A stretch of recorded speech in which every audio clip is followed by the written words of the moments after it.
I was listening to the story about, it was a story of a family in Washington, and the little boy called the Bigfoot the Cowboy Man. And he had, apparently it had made an effort to steal this kid. And it hit me. My children were in that playpen behind me with nothing but a mosquito net over them. It could have crept up behind me and taken both of my children, and I wouldn't have known.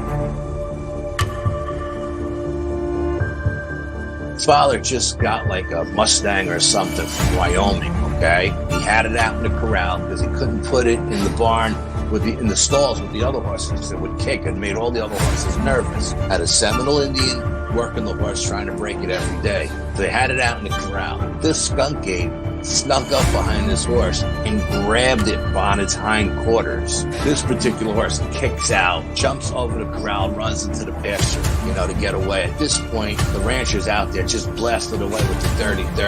Skunk ape runs into the swamp. I went up there one day after that, or 2 days after that. I went up there and sat in the silence up there, and I'm telling you, man, it was free. It was crazy.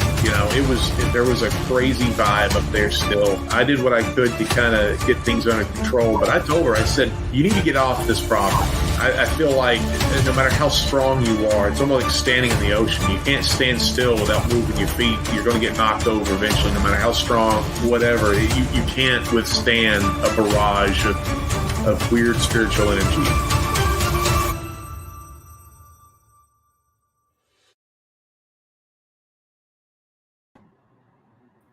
What's up, everybody? Welcome back to Paranormal Odyssey Live. I am Wayne, your host, joined as always by my partner in crime, Miss Tiffany. What's up, Tiffany? How you doing? I am so excited about so many things. Are you just tickled? I am just tickled pink. What are you so tickled about? Okay, well, first off, if I may, if I can pull it up, we have a new member, and we're so excited. Thank you so much, Crystal. That's so stellar. Yeah, thank you very much. We appreciate that greatly.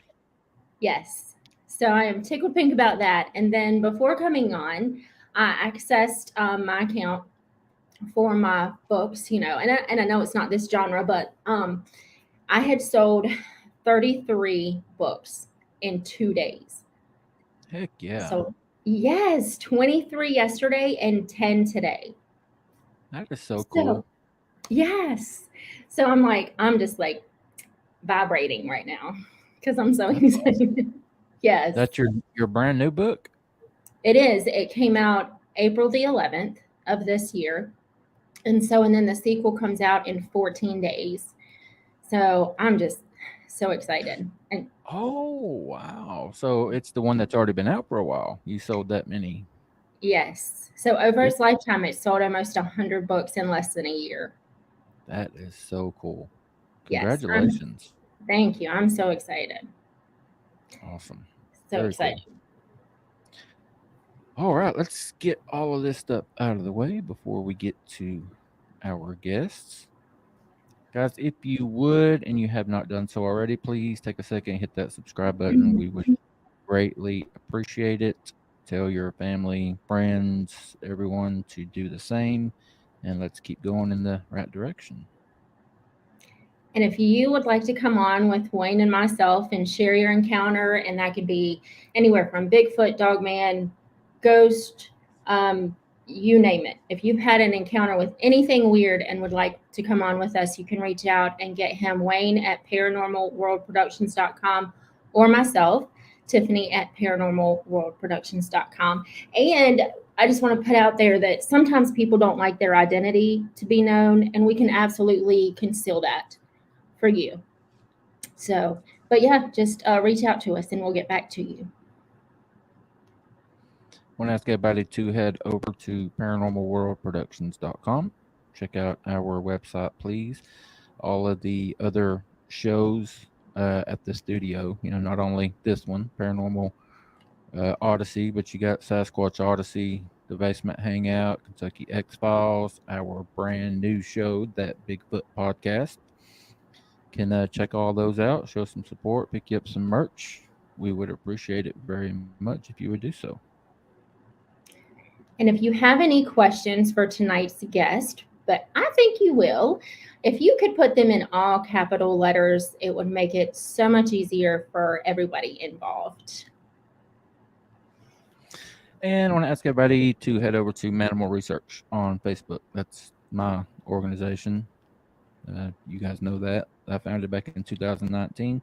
If you would like to become a member over there, we would love to have you. Just check out Manimal Research on Facebook. Thank you. Oh, that's the wrong picture. There's my unprofessionalism. Anyways, if you could go to reaperapparelco.com, any purchase you make using the promo code Paranormal Odyssey, you'll receive 10% off of your purchase. And we would greatly appreciate it if you just would go over there and show him some support.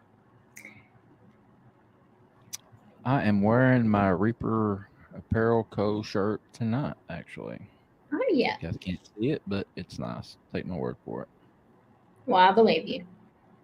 All right. Excited about tonight's show. I love doing these after hour shows. Oh, me too. Yeah, it's more laid back and I don't know. Just it seems more fun. Yeah. It's like, I don't know. I guess you can say laid back, but it's like wide open more so than our normal Tuesday evening or Thursday afternoon.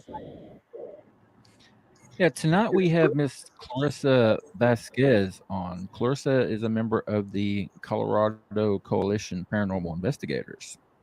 And I was looking at her website before we came on, and I was telling her that I'm really impressed with it. We here in a little bit, we're going to be sharing some of the EVPs that they have captured and some pictures on there and some pretty cool stuff that they've been doing out in Colorado. And yeah, I'm just real excited to talk to her about it and see what all they've had going on. I agree.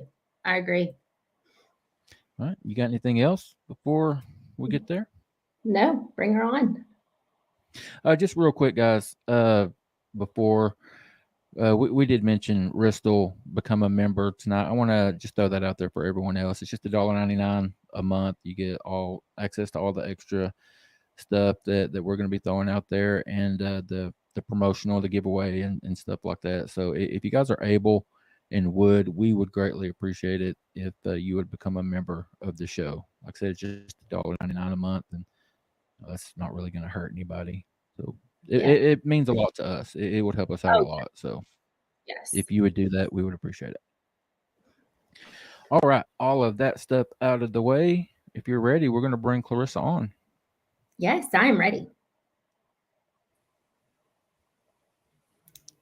There she is. Clarissa, how you doing, ma'am? I am doing great, guys. Thank you so much for having me. Yes, ma'am. Thank you very much for taking the time to come and hang out with us tonight. I greatly appreciate that. Let me get this fixed so we're not staring. There you go. All right.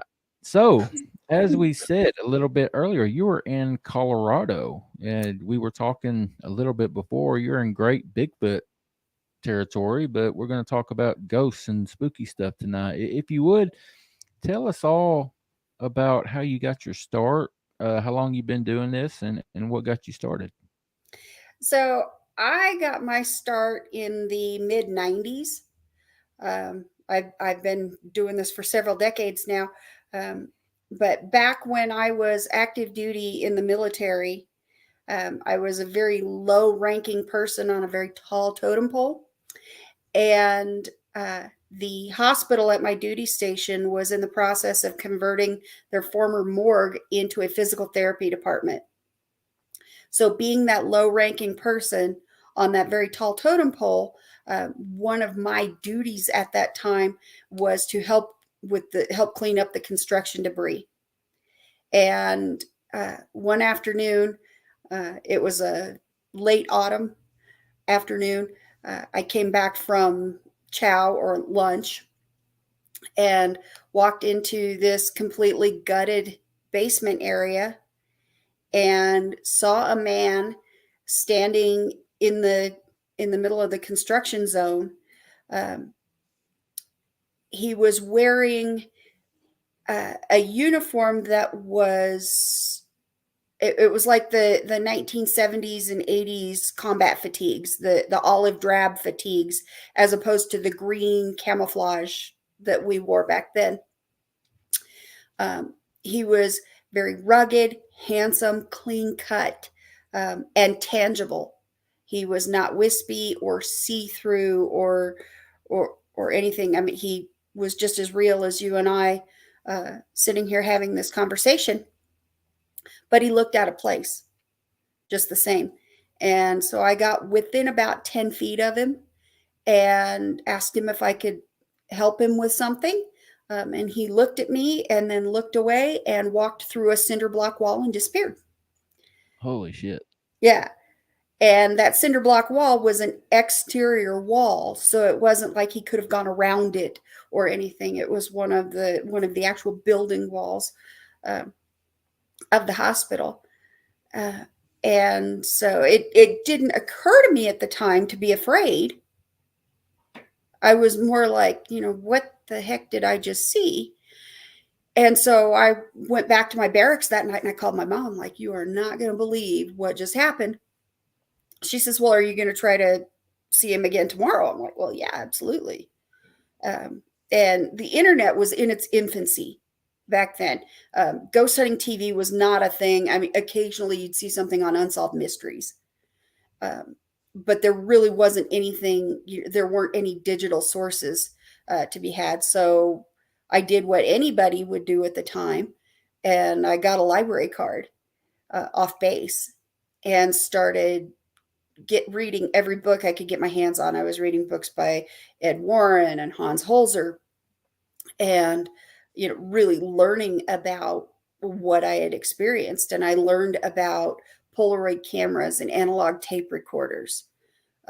And from there, I bought an analog tape recorder and a Polaroid camera and started, going to cemeteries and abandoned locations, places where I probably shouldn't have been, especially by myself, and at night. And ultimately, figured out what I was doing, a lot of trial and error, and I don't know how many thousands of dollars in Polaroid film and cassette tapes. And then fast forward to the early 21st century, where a friend of mine and I discovered that we shared this passion. We had this shared passion for ghosts, and I started showing him, what I had learned over the years and how to do it. Word got out that we were, going to cemeteries and checking out creepy places together. And people were saying, oh, you need to come check out my house, or you need to come check out my workplace.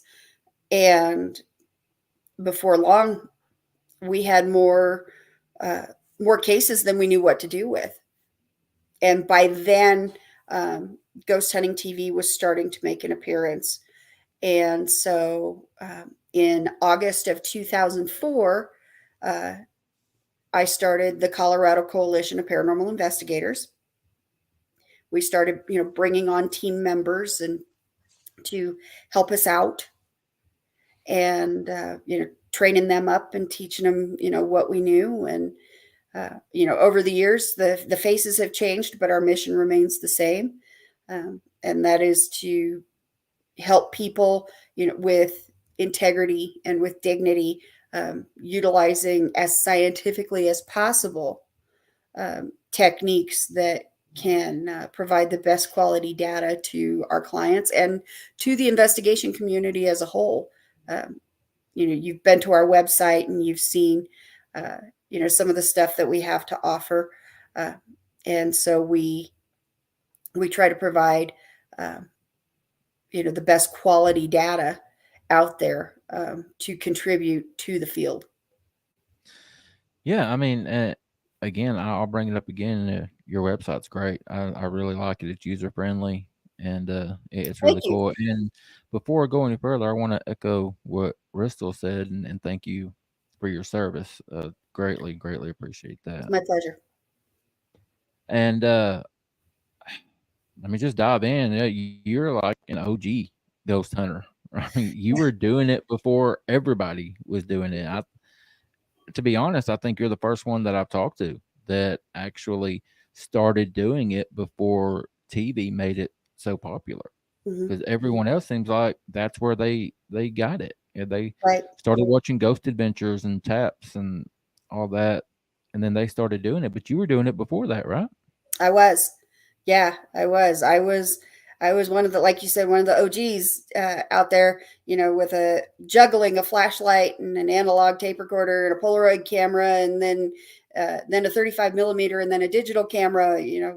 Once those became more mainstream, and now we have digital audio recorders and um, all kinds of camera, night vision camcorders and DVRs and uh, SLS systems, and the technology, over the last 30 years it's just mind boggling.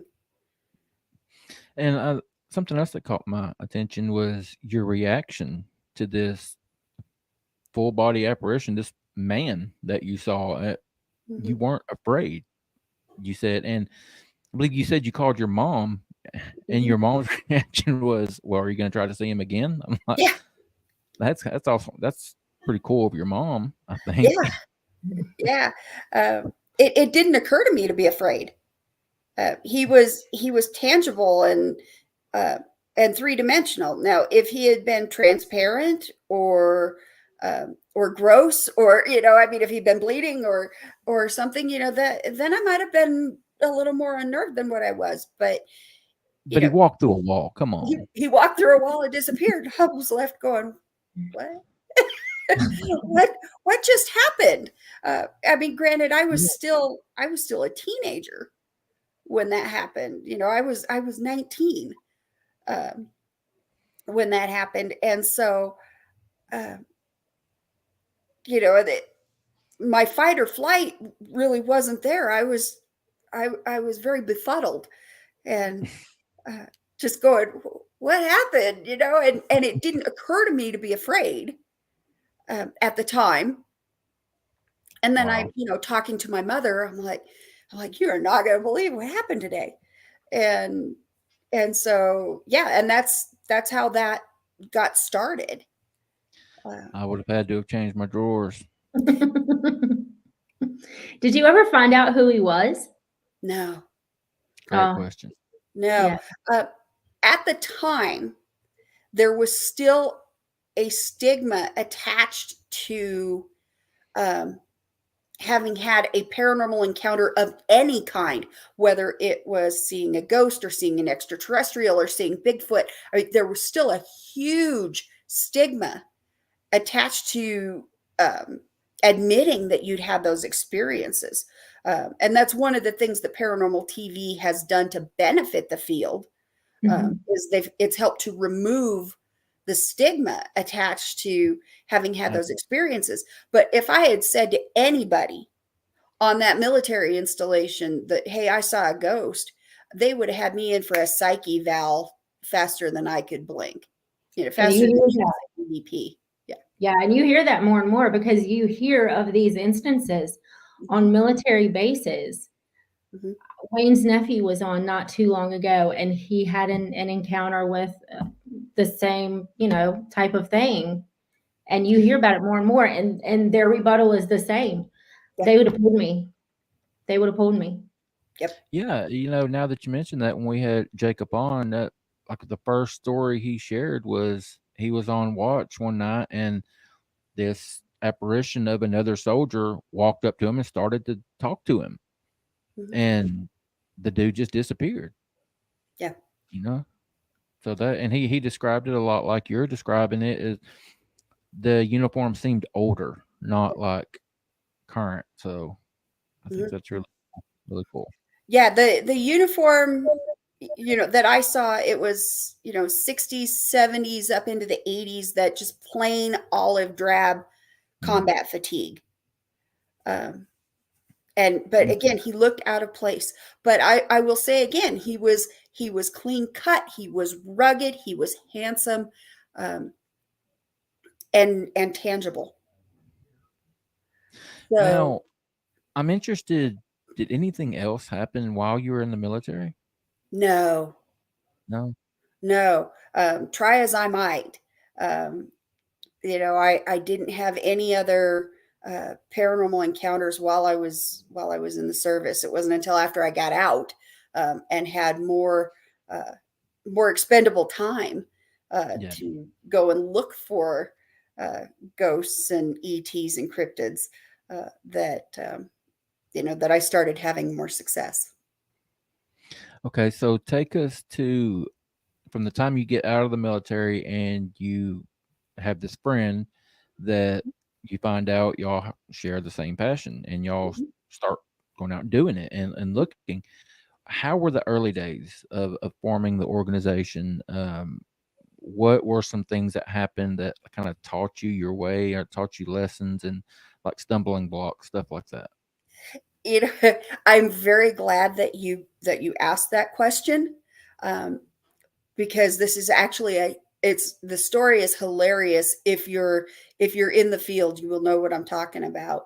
Um, in the very early days, we obtained a high 8 camcorder, and it wasn't a night vision camcorder. It was just a straight high 8 camera. So we had to leave the lights on in order to film anything.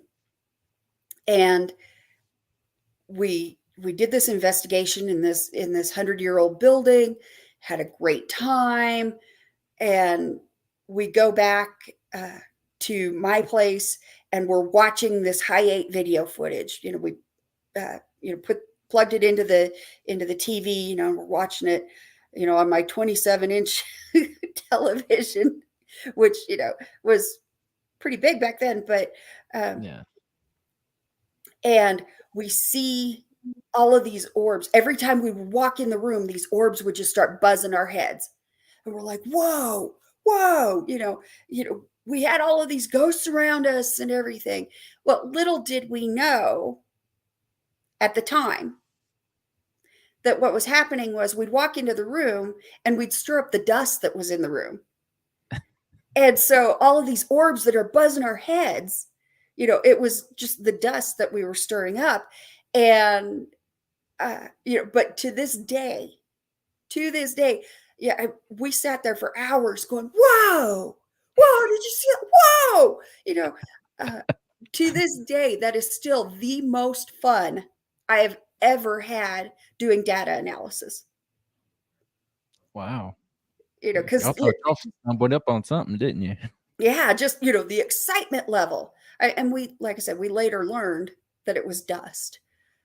Because it didn't happen when we were out of the room, but boy, as soon as we walked into the room, those little white balls of light just started buzzing us, and it was the most fun. We stayed up. Normally, we would investigate all night, sleep during the day, and take a couple of days to review our findings.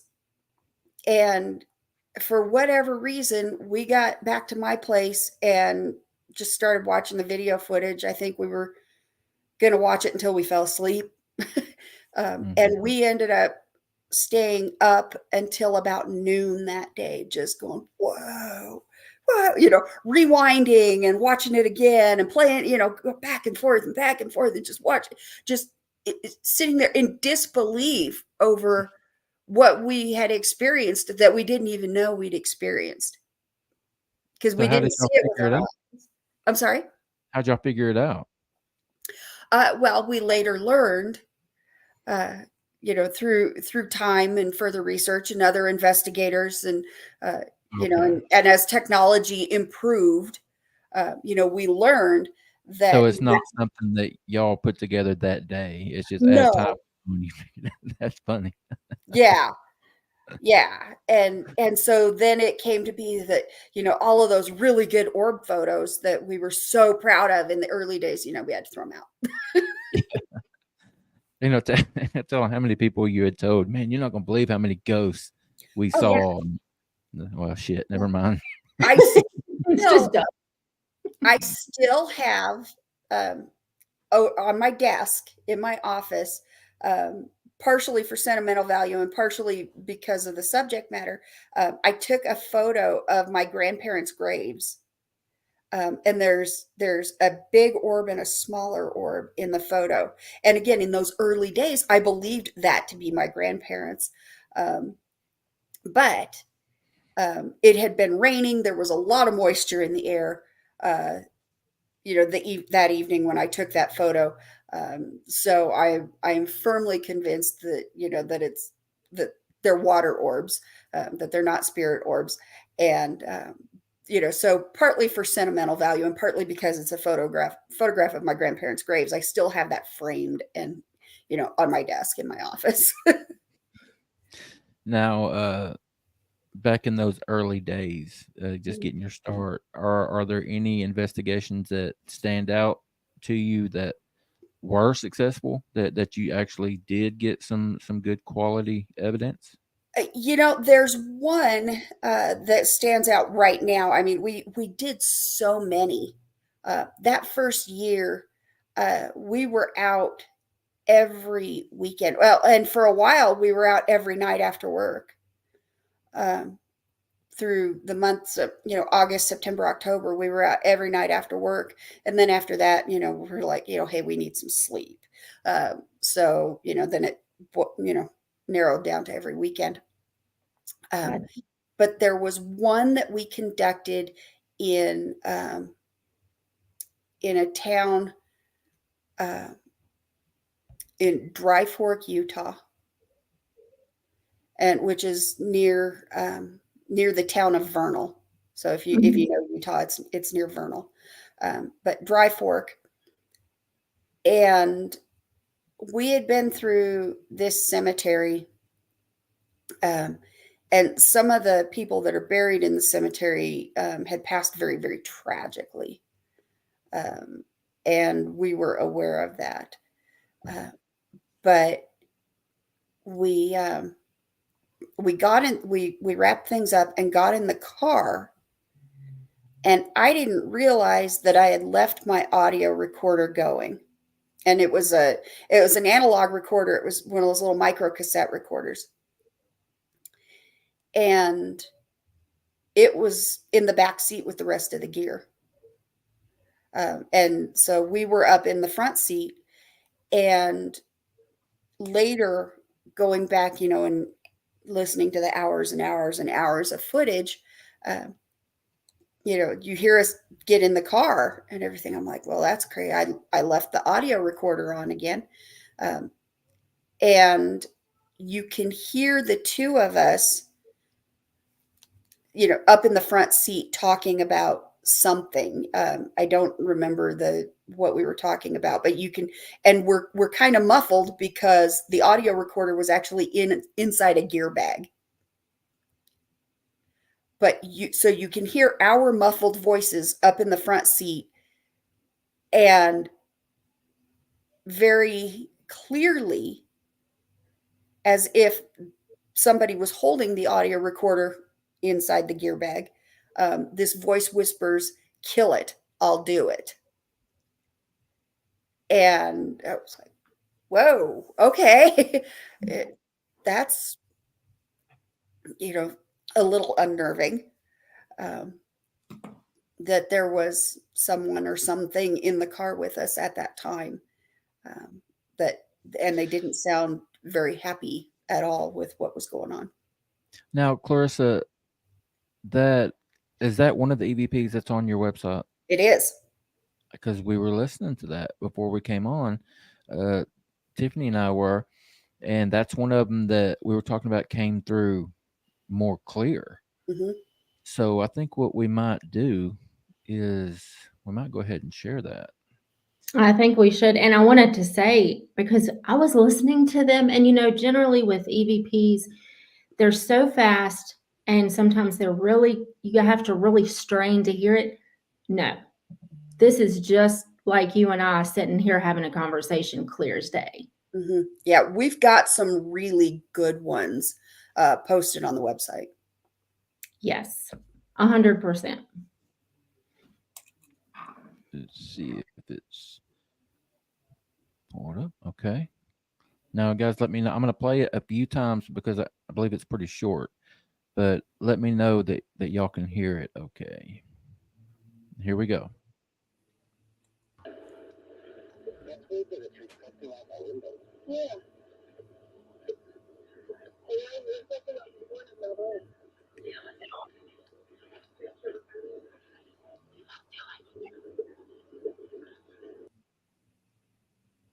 Okay, so around the 8-second mark, it's that you hear "kill it," and then around the 13-second mark, you hear "I'll do it." So let's do that again till y'all can be listening for it.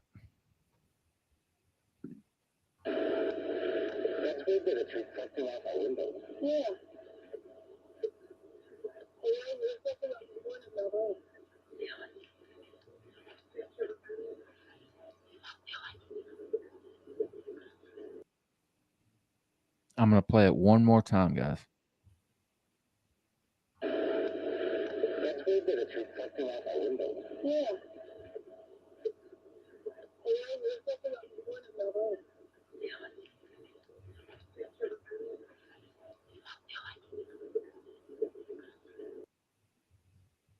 You can hear that. You can hear that really clear. Mm-hmm. Did it come through okay, Tiffany? It did. Okay. Yeah, audience members, let us know that y'all could hear it. And while we're here, I'm going to play another. But I'll ask you, Clarissa, are there any on here that you think are better that I can go ahead and share? Oh, yeah, absolutely. There's one on there. We actually captured it with a GoPro. We had a GoPro positioned at the bottom of the stairs inside this house. And in the audio clip, you can hear the investigators kind of talking in the background. And then you hear this child's voice just shout out, I don't want to die, mommy. Oh, Lord. And it really tugged at our heartstrings for about a day until we actually were able to discern what was going on in that house. And that particular investigation ultimately resulted in needing church intervention. Oh, good Lord. So it's called I Don't Want to Die. Mm-hmm. Okay. So here we go, guys.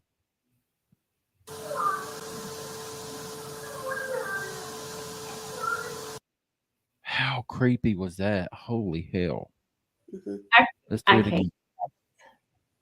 Do what? I was like, I couldn't handle that. Yeah, this one's really short, so we'll do it a few times. It's about the 2-second mark. Y'all, here we go.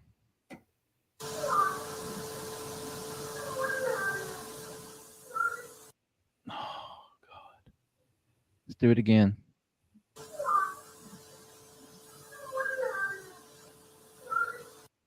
One more time.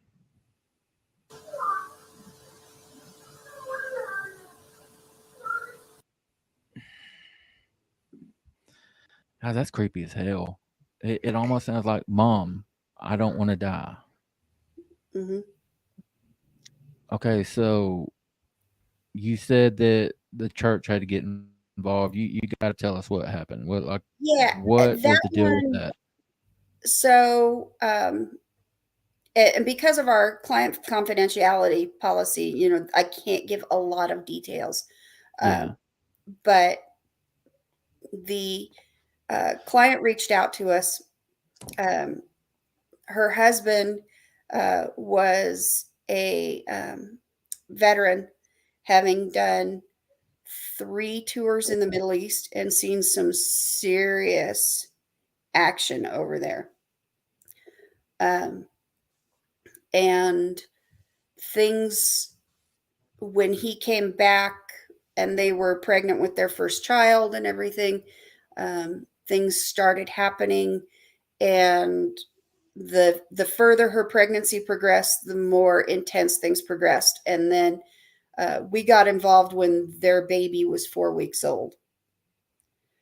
And by then, doors were opening and closing. They're laying in bed at night, and the kitchen cupboards downstairs are just slamming, wham, wham, wham, wham, wham, all night long. Um, and so she was very fearful for her baby. Um, and in all the years that I have been doing this, um, uh, true legitimate demonic activity is not as popular as the television shows would have you believe. Um, it, and so, and there's a difference between a demonic entity and a malevolent spirit. Um, and so, in all of the years that I've been doing this, there have only been 4 cases total that I would even consider categorizing as demonic in nature. And that was one of them, partly because of that EVP, and partly because I saw it with my own eyes. And I wasn't the only one on the team that saw it. My experience and my observation was validated by 2 other investigators.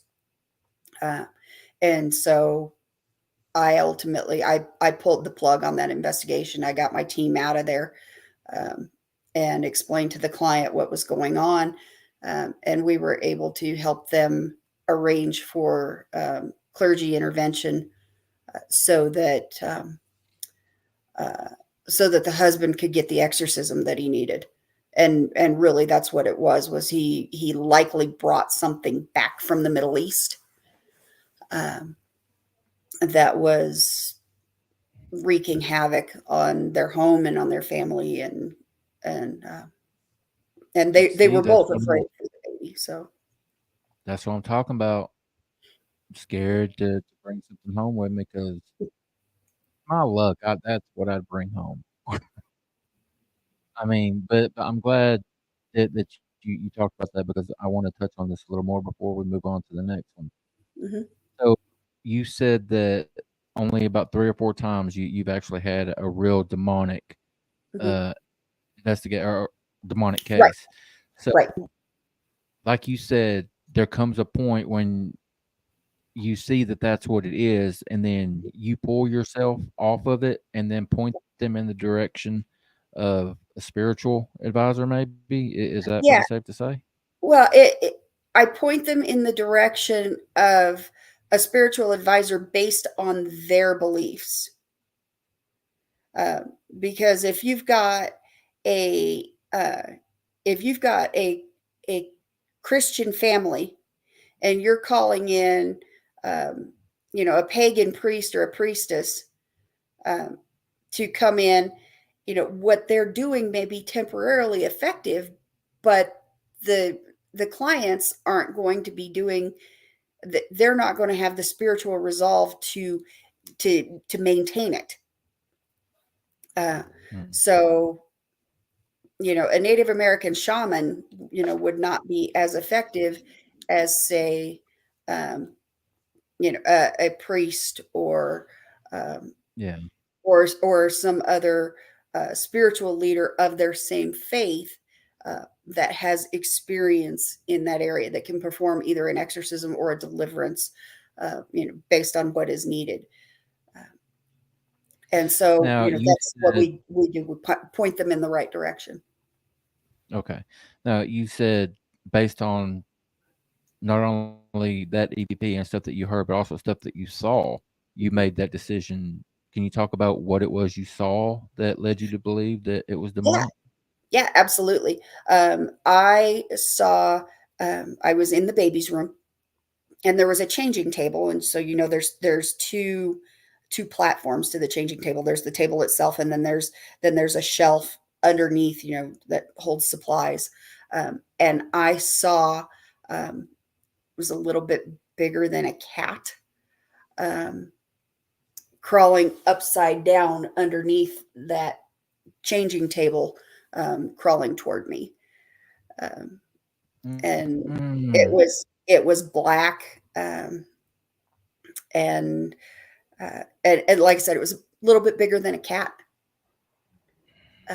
but it obviously wasn't a cat, and it was not any kind of earthly critter.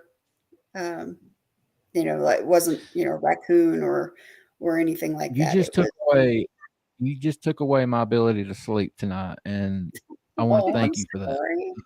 I appreciate that greatly. I say it That all the time. That's a big old box of nope with a bow. That's like a huge box of nope with a big ass bow. In all that's fairness, Wayne, you freaky. asked.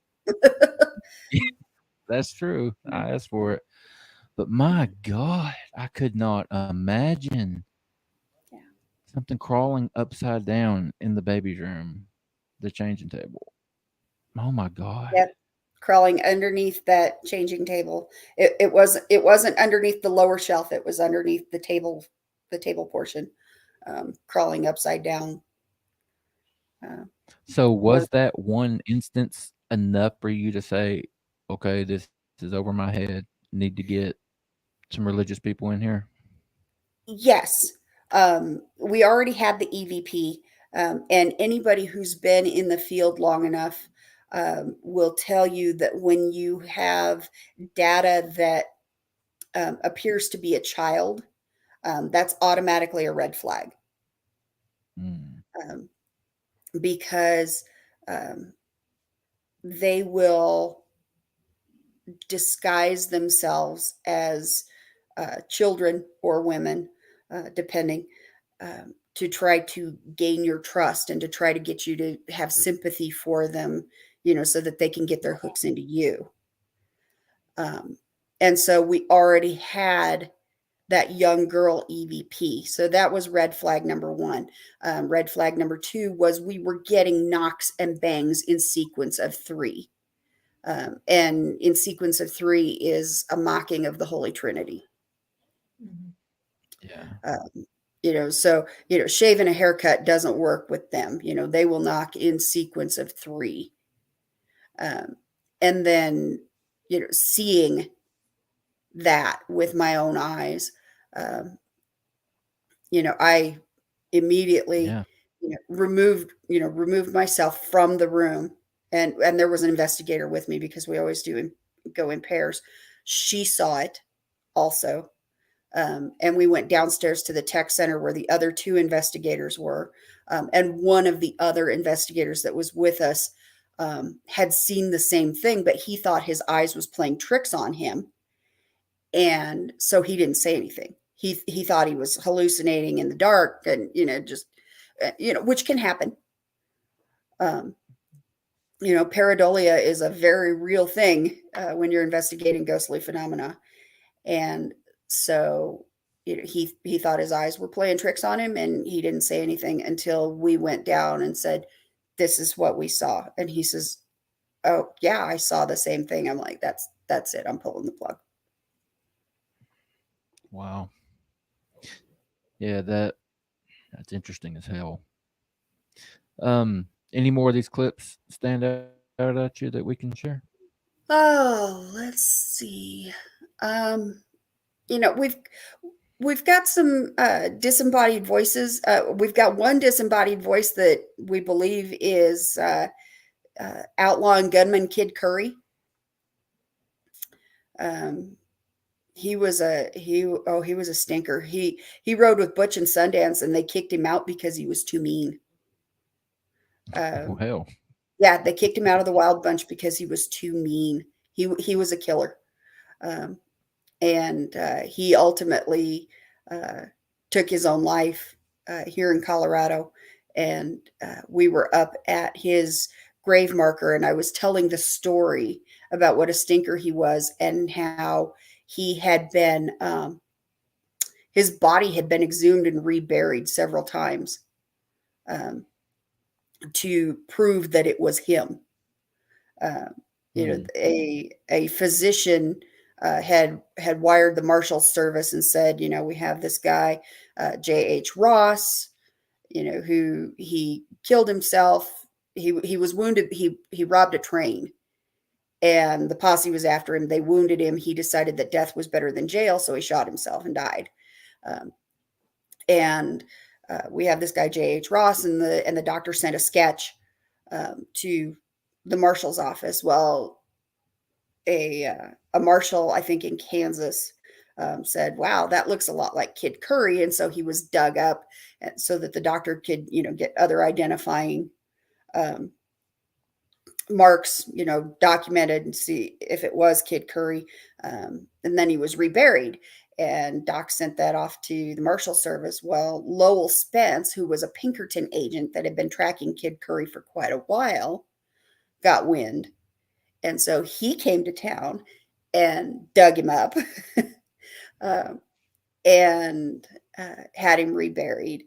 And so I'm telling this, this story to, we had a guest investigator with us that night.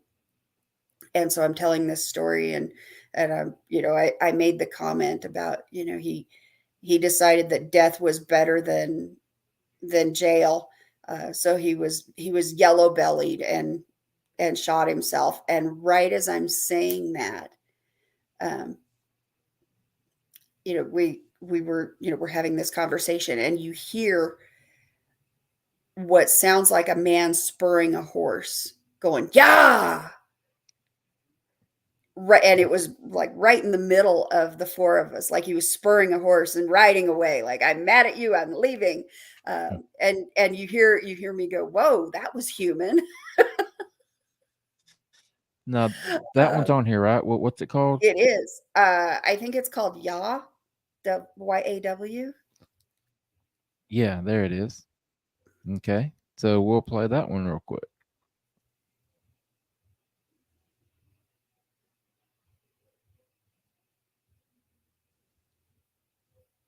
Wow, you heard it. Let's do it again.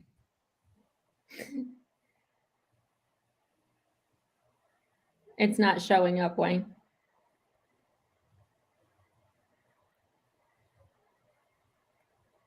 It's not playing?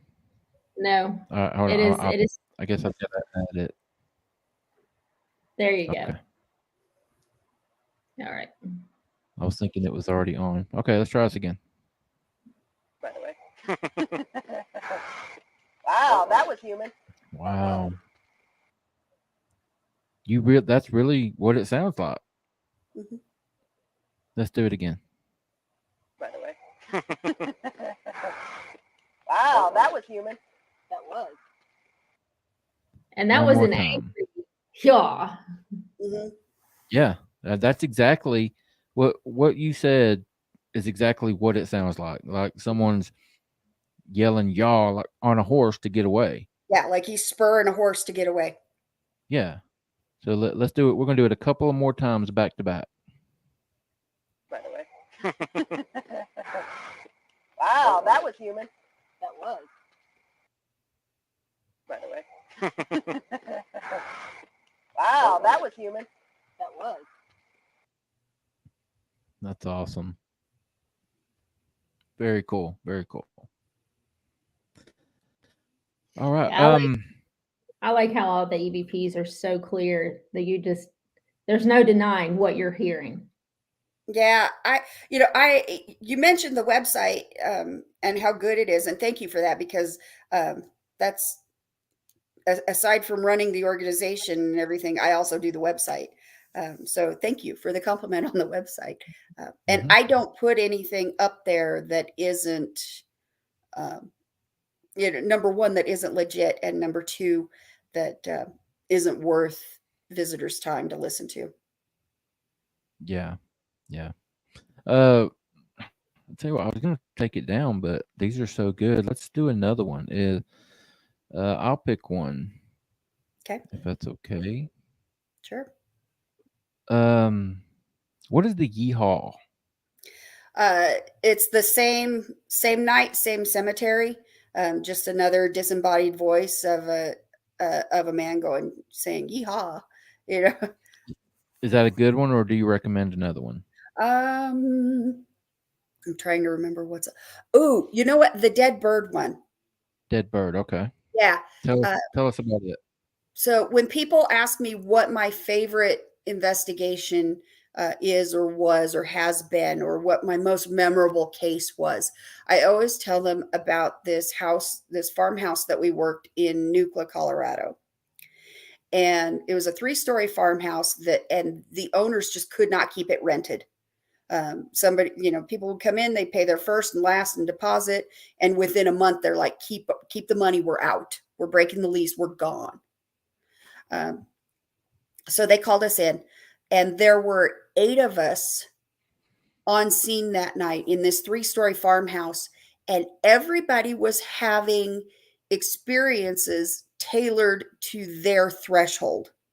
So if an investigator was unnerved by seeing something, they were seeing things. If they were unnerved by being touched, they were being touched. And of course, I've been doing this forever. And so I'm pretty desensitized to all of it. And I was getting bummed because I'm not having any personal experiences. I'm not seeing anything. I'm not hearing anything. I'm not being touched. Nothing's going on. Earlier in the evening, we were told that we had electricity, but we didn't have any heat in the building.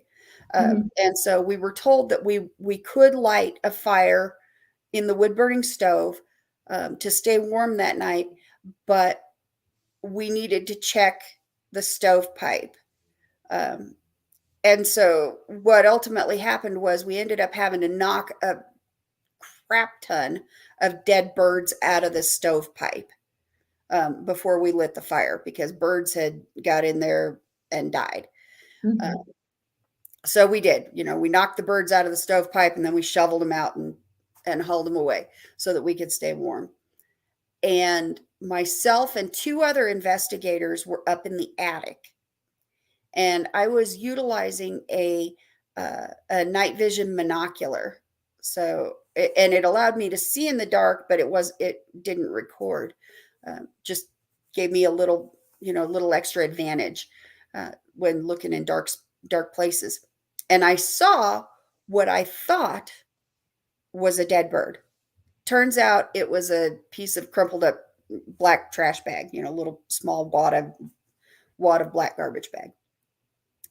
But you hear me on the audio recorder was probably 15 feet from me. And so you hear me say, "Ew, what is that?" And then I ask, "Hey, is there a dead bird over there?" And the 2 investigators that were closer to the audio recorder, they're obviously louder than I was. Like I said, I was about 15 feet away from the recorder. And you hear them going, "Oh no, I don't know where." When I got home and I'm going through the data, and again, I'm bummed because I hadn't had any personal experiences. I get home and I'm going through the data, and I hear this particular section, and you hear me go, "Ew, what is that?" And this voice goes, "Dead bird." And then you hear me go, "Is there a dead bird over there?" "Oh no, I don't know where." That was my personal experience, and that unnerved me to no end, because who or whatever was there was inside my head. It either knew I thought I was seeing a dead bird, or it was making me think I was seeing a dead bird. All right. And it's scary enough with just me in here. Yeah. So, to know that something else was up inside my noggin is just, to this day, still gives me the willy boogers. Okay, let's play it. Yeah, what is that? Is there a dead bird in there?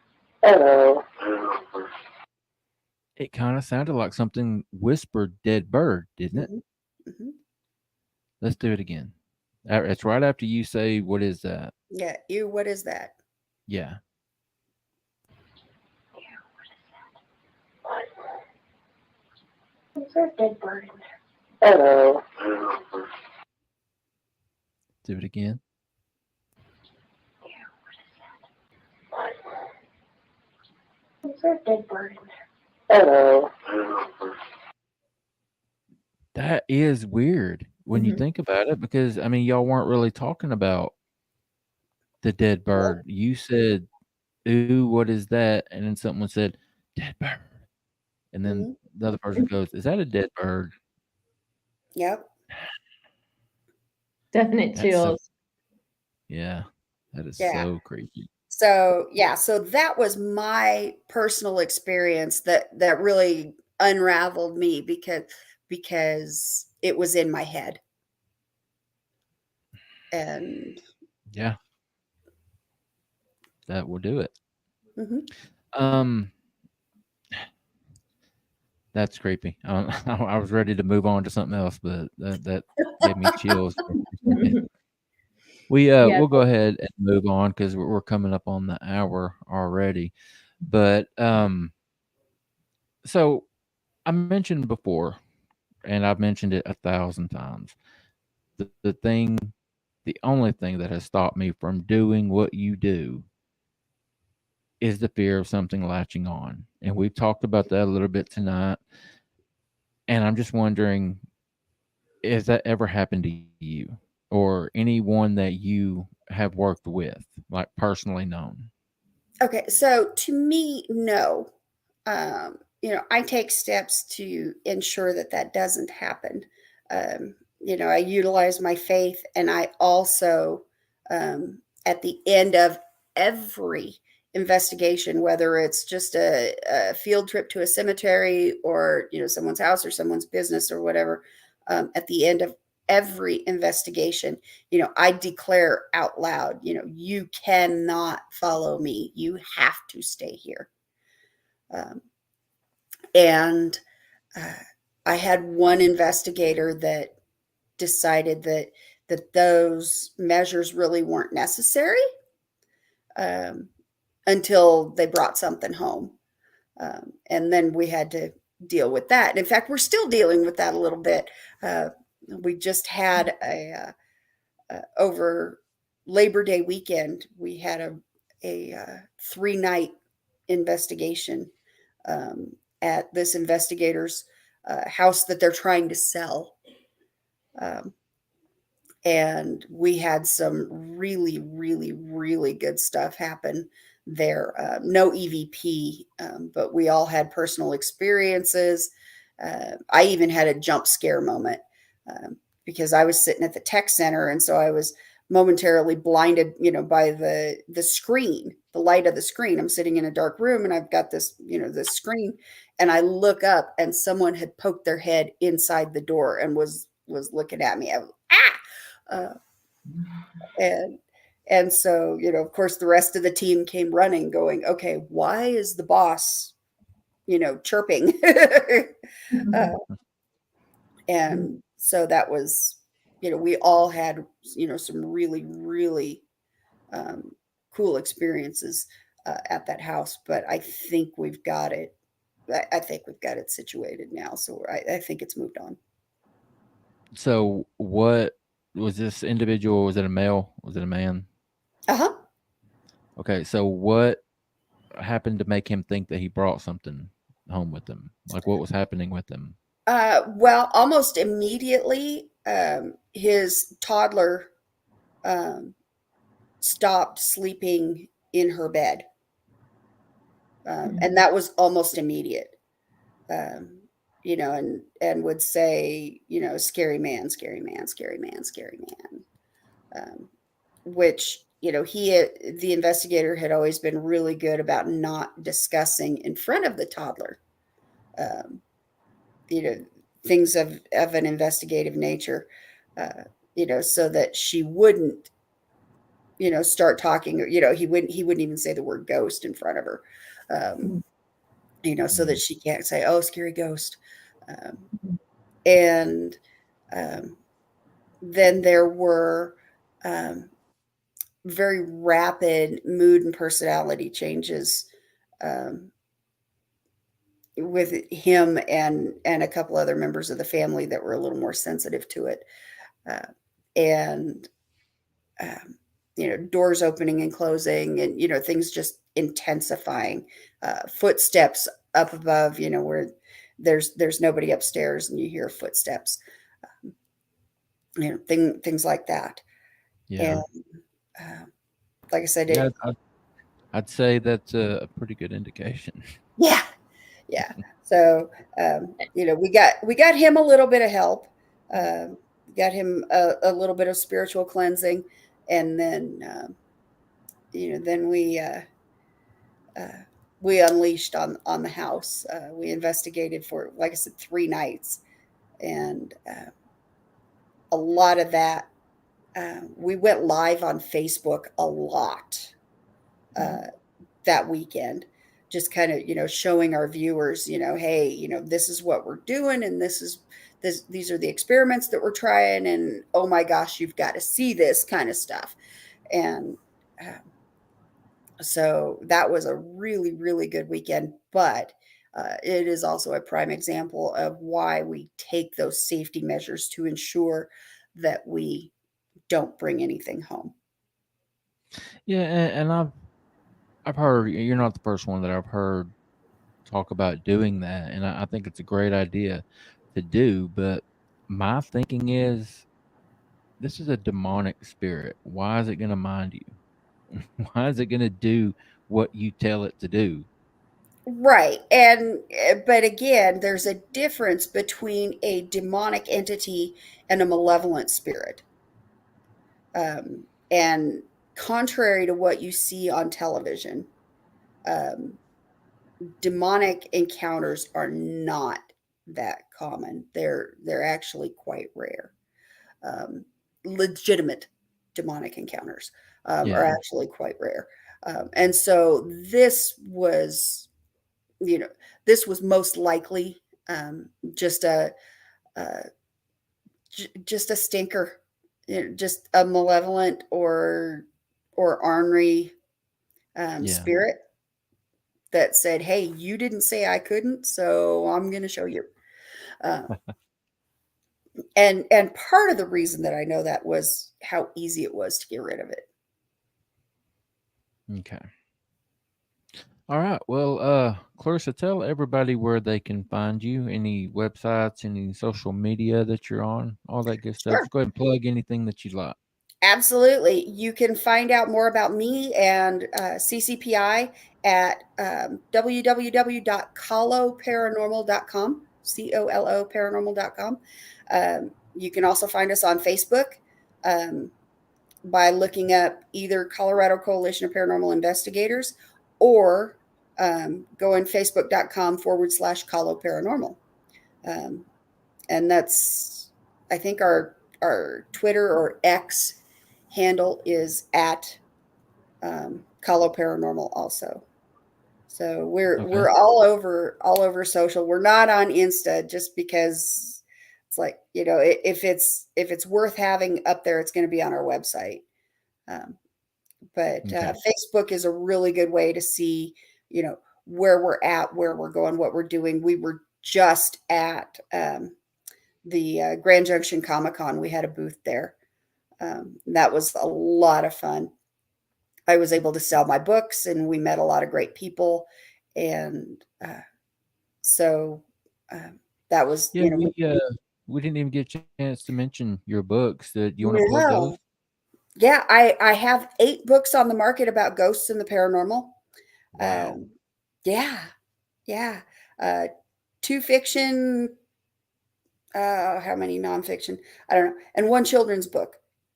Um, so I Are guess those available for purchase at the website? you cannot buy them through the website. You can find them on the website, and the website will give you an Amazon link. Okay. So All yeah, right. I'm all over Amazon. You can also go to Amazon and just search for Clarissa Vasquez.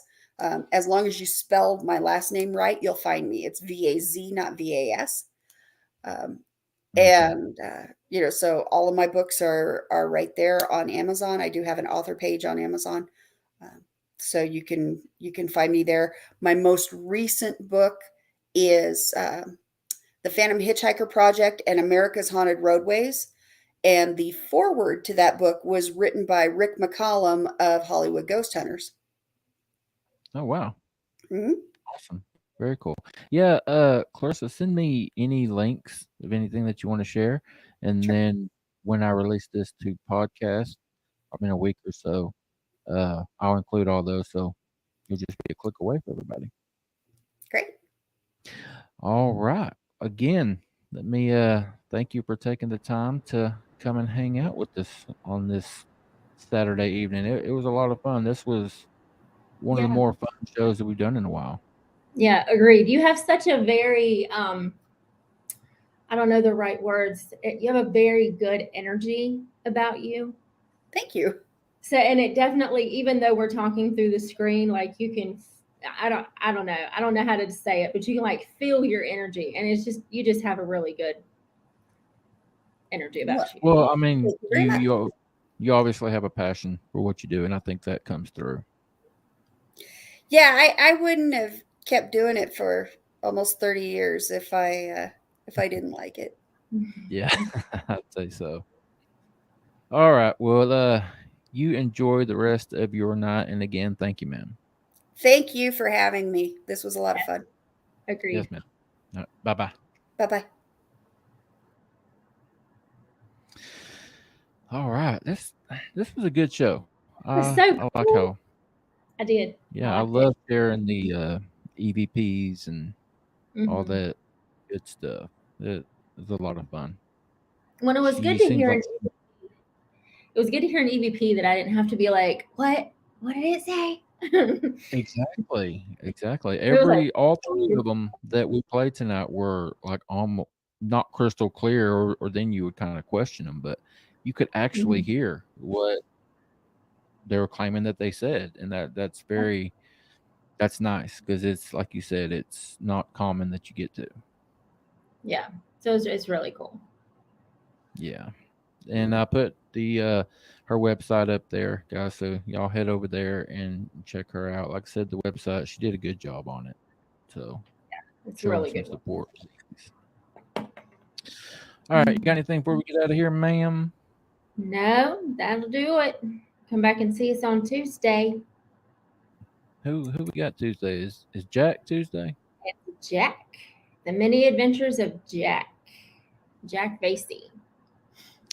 Good deal. We will be back Tuesday evening, 7:30 p.m. with Mr. Jack. All Yeah. right, guys, we are going to get out of here, and y'all take care of yourselves. Take care of each other. We'll see you next time. Bye.